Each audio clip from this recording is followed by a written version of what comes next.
প্রিয় ভাই সাহেবান, আমি এই কথাটাই বলতে চাচ্ছিলাম, কোরআনকে বুঝতে হবে সাহাবায়ে কেরাম তাবেঈনদের মতো করে। এই কোরআনের সাথে যারা সম্পর্ক রেখেছে, এই কোরআনের সাথে যারা সম্পর্ক রেখেছে, তারাই আজকে উজ্জ্বল নক্ষত্র যেমনটা ভাবে দেখাই। এই কোরআনের সাথে সম্পর্ক রয়েছে রমজান মাস, এই জন্য পৃথিবীর সবচেয়ে শ্রেষ্ঠ মাস হিসাবে ঘোষিত হয়ে গেছে রমজান মাস। এই সম্পর্কে মহান আল্লাহ তাআলা সূরা ইয়াসিন ঘোষণা করেন, ইয়াসিন ওয়াল কুরআনিল হাকিম।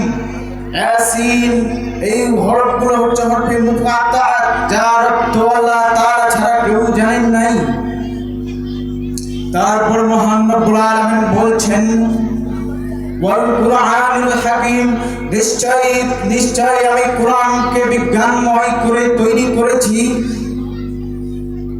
নিশ্চয় আমি কোরআনকে বিজ্ঞানময় করে তৈরি করেছি। ওর অর্থ হচ্ছে এই কোরআনের মধ্যে রয়েছে ফিজিক্স, এই কোরআনের মধ্যে রয়েছে কেমিস্ট্রি, এই কোরআনের মধ্যে রয়েছে বায়োলজি, এই কোরআনের মধ্যে রয়েছে ম্যাথমেটিক্স, এই কোরআনের মধ্যে রয়েছে ম্যাথ এন্ড আদার লিটারেসি। প্রত্যেকটি বিষয় সম্পর্কে মহান আল্লাহ তাআলা নির্ভরযোগ্য কিছু ইনফরমেশন দিয়ে রেখেছেন।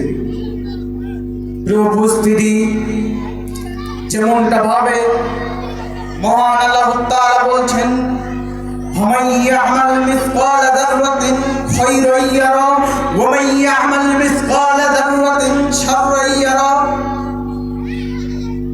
কিয়ামতের দিন কেউ যদি যারা পরিমাণ গুনাহ করে, সেটাও কিয়ামতের দিন ধরা পড়বে। কিয়ামতের দিন কেউ যদি যারা পরিমাণ ভালো আমল করে, সেটাও কিয়ামতের দিন ধরা পড়বে। প্রিয় উপস্থিতি, যারা বলতে আমরা কি বুঝি?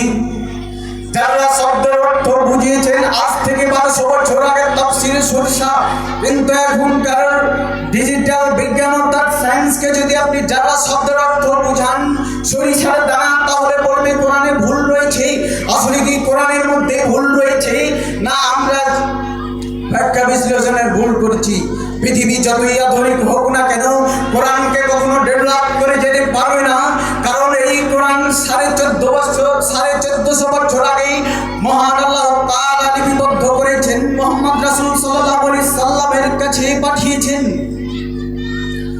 প্রিয় উপস্থিতি, যারা শব্দের অর্থ এখনকার বিজ্ঞান অর্থাৎ সায়েন্স যেটা বোঝানো হয়েছে, সেটা হচ্ছে অণু। আচ্ছা, অণু বলতে আমরা কি বুঝি? অণু হচ্ছে সেটাই যেটা খালি চোখে দেখা যায় না, মাইক্রোস্কোপ যন্ত্র ছাড়া, এটার নাম হচ্ছে অণু। এই অণুকে আবার যদি 70 টুকরা করেন, যেটার নাম হবে পরমাণু। প্রিয় উপস্থিতি, কোরআনকে বুঝতে হবে কোরআনের মতো করে। আমাকে আপনার মতন করে কোরআনকে বুঝতে হবে না। এই কোরআন নাজিল হয়েছে লাইলাতুল কদর রাতে, এই জন্য পৃথিবীর শ্রেষ্ঠ রাত হিসাবে ঘোষিত হয়েছে লাইলাতুল কদর। এই কোরআন যে মাসটিতে নাজিল হয়েছে, সেই মাসটি হচ্ছে রমজান মাস। এই 12 মাসের সবচেয়ে শ্রেষ্ঠ মাস হিসাবে যিনি উপস্থিত করেছেন, তিনি সেই মাসটি হলো রমজান মাস। প্রিয় উপস্থিতি, খায়রুকুম মান তাআল্লামা